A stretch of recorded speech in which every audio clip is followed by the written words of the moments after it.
നമസ്കാരം, welcome to digital planet. State eligibility test അഥവാ സെറ്റിന്റെ വിശദാംശങ്ങളാണ് ഇന്നത്തെ എന്റെ വീഡിയോയിൽ ഉൾപ്പെടുത്തിയിരിക്കുന്നത്. അപ്പോൾ നമുക്ക് നേരെ വീഡിയോയിലോട്ട് പോകാം.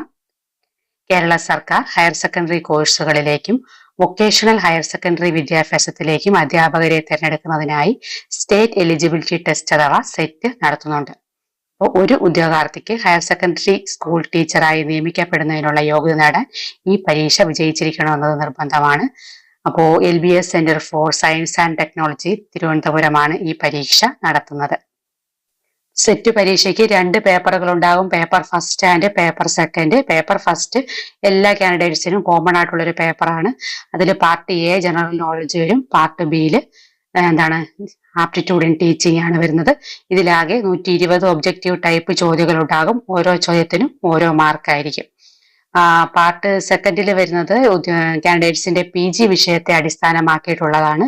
പാർട്ട് സെക്കൻഡ് അതില് വിഷയങ്ങളെന്ന് പറയുന്നത് ഒരു 37 വിഷയങ്ങളുണ്ട്. അതിനകത്ത് anthropology, Arabic, botany, chemistry, commerce, economics, English, French, Gandhian studies, geography, geology, German, Hindi, history, അങ്ങനെ ഒരു 37ഓളം വിഷയങ്ങൾ ഉൾപ്പെട്ടിട്ടുണ്ട്. അപ്പോൾ ഇതിൽ പറയാത്ത PG വിഷയങ്ങളിൽ യോഗ്യതയുള്ള കാൻഡിഡേറ്റ്സിന് കേരളത്തിലെ അംഗീകൃത സർവകലാശാലകളിൽ നിന്നുള്ള ഇക്വാലൻസി ആൻഡ് എലിജിബിലിറ്റി സർട്ടിഫിക്കറ്റുകൾ ആവശ്യമാണ്.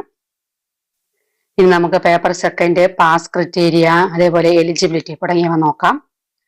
പേപ്പർ സെക്കൻഡിലുള്ള വിഷയങ്ങൾക്കായിട്ട് പൊതുവെ 120 ചോദ്യങ്ങൾ ഉണ്ടാകും. ഓരോ ചോദ്യത്തിനും ഓരോ മാർക്ക് വെച്ചിട്ട്.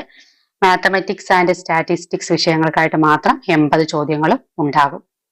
അപ്പോൾ പാസ്സാകുന്നതിന് വേണ്ട മിനിമം പെർസെൻറ്റേജ് എന്ന് പറഞ്ഞിരിക്കുന്നത് കാറ്റഗറി അനുസരിച്ച് പറഞ്ഞിട്ടുണ്ട്. General paper first 40%, paper second 40%, അങ്ങനെ ടോട്ടൽ 48%. OBC നോൺ ക്രിമിലിയർ ആണെങ്കിൽ പേപ്പർ ഫസ്റ്റ് 35%, പേപ്പർ സെക്കൻഡ് 35%, മൊത്തം 45%.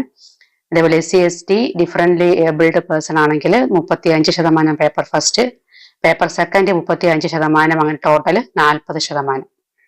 OBC SC/ST വിഭാഗത്തിൽ ആനുകൂല്യം ലഭിക്കണമെങ്കിൽ അവർ കമ്മ്യൂണിറ്റി സർട്ടിഫിക്കറ്റ് അല്ലെങ്കിൽ caste certificate, non creamy layer certificate ആവശ്യമാണ്. സിലബസ് LBS സെന്ററിന്റെ ഒഫീഷ്യൽ വെബ്സൈറ്റിൽ ലഭ്യമാണ്. നമുക്ക് എലിജിബിലിറ്റി കണ്ടീഷൻ നോക്കാം. സർവകലാശാലയിൽ നിന്നുള്ള 50% മാർക്കോ അതിന്റെ സമാന ഗ്രേഡുകളോ ഉള്ള master's degree plus BEd degree ഉണ്ടായിരിക്കണം. അതേപോലെ anthropology, commerce, Gandhian studies, geology, home science, journalism, music, philosophy, psychology, social work, sociology, statistics ഈ വിഷയങ്ങൾക്കുള്ളവർക്ക് മാസ്റ്റേഴ്സ് ഡിഗ്രി മാത്രം മതി. അവർക്ക് BEd ആവശ്യമില്ല. Mathematics, physics, chemistry, botany, zoology NCERTയുടെ റീജിയണൽ ഇൻസ്റ്റിറ്റ്യൂട്ടുകളിൽ നിന്നുള്ള master's of science education degree ഉള്ളവർക്ക്, അതായത് 50% മാർക്കോട് കൂടി ഉള്ളവർക്ക് അപേക്ഷിക്കാം. അതേപോലെ ലൈഫ് സയൻസ് എന്ന വിഷയത്തിൽ മാസ്റ്റേഴ്സ് ഓഫ് സയൻസ് എഡ്യൂക്കേഷൻ ഉള്ളവർക്ക് ബോട്ടണി അല്ലെങ്കിൽ സുവോളജിക്കായിട്ട് അപേക്ഷിക്കാം. നെക്സ്റ്റ് കമ്മ്യൂണിക്കേറ്റീവ്സ് ഇംഗ്ലീഷിൽ സെക്കൻഡ് ക്ലാസ് മാസ്റ്റേഴ്സ് ഡിഗ്രി ഉള്ളവർക്ക് 50% മാർക്കോട് കൂടി ഉള്ളവർക്ക് BEd ഉണ്ടെങ്കിൽ ഇംഗ്ലീഷ് സെറ്റിനായിട്ട് അപേക്ഷിക്കാനായിട്ട് സാധിക്കും. അതേപോലെ അറബിക്, ഉറുദു, ഹിന്ദി ഭാഷകളിൽ DLED LTTC ഉള്ളവർക്ക് BEd ഇല്ലെങ്കിലും അപേക്ഷിക്കാൻ സാധിക്കും. ബയോടെക്നോളജി വിഷയത്തിൽ മാസ്റ്റേഴ്സ് ഡിഗ്രി ഉള്ളവർക്ക് അപേക്ഷിക്കാം. അവർക്ക് നാച്ചുറൽ സയൻസ് BEd കൂടി വേണം.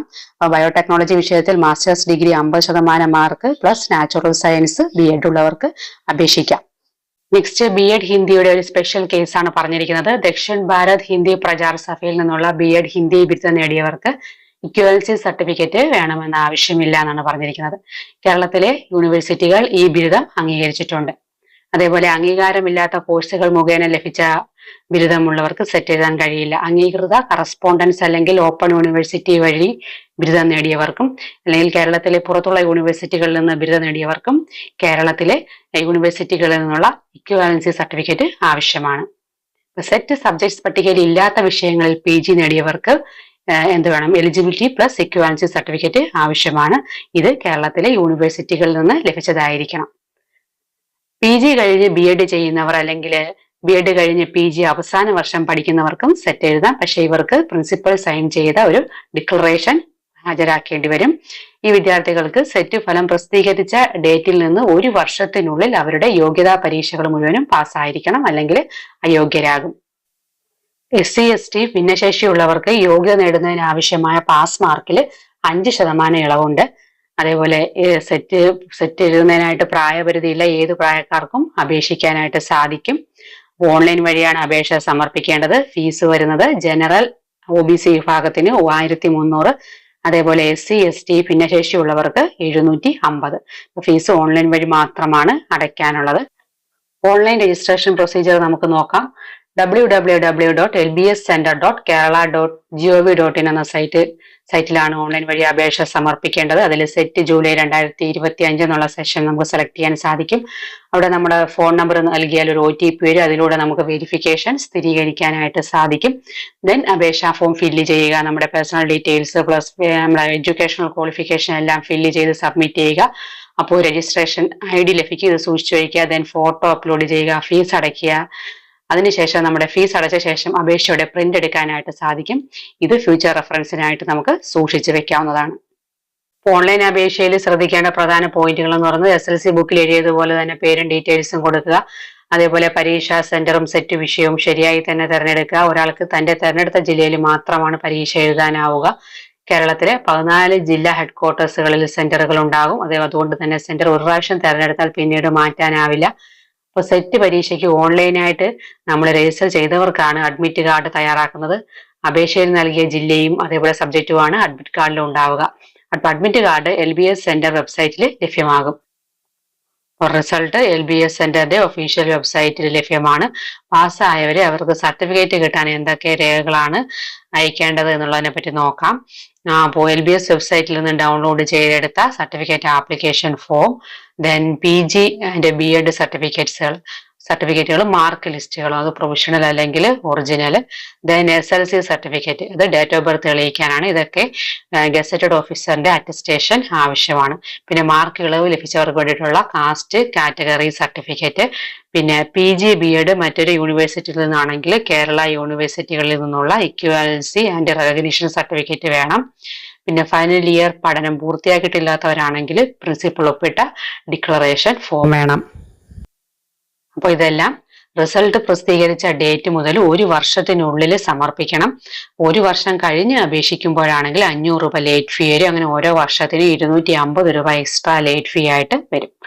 അപ്പോൾ സെറ്റ് പരീക്ഷ പാസ് ചെയ്തവര് സർട്ടിഫിക്കറ്റ് ലഭിക്കാനായിട്ട് നിങ്ങളുടെ PG BEd തുടങ്ങിയ സർട്ടിഫിക്കറ്റുകളുടെ അറ്റസ്റ്റഡ് കോപ്പികൾ എല്ലാ അപേക്ഷാ ഫോമിനോടൊപ്പം LBS സെന്ററിലേക്ക് അയക്കേണ്ടത് ആവശ്യമാണ്. ഇതെല്ലാം ഫലം വന്നതിന് ശേഷമാണ് ചെയ്യേണ്ടുള്ളത്.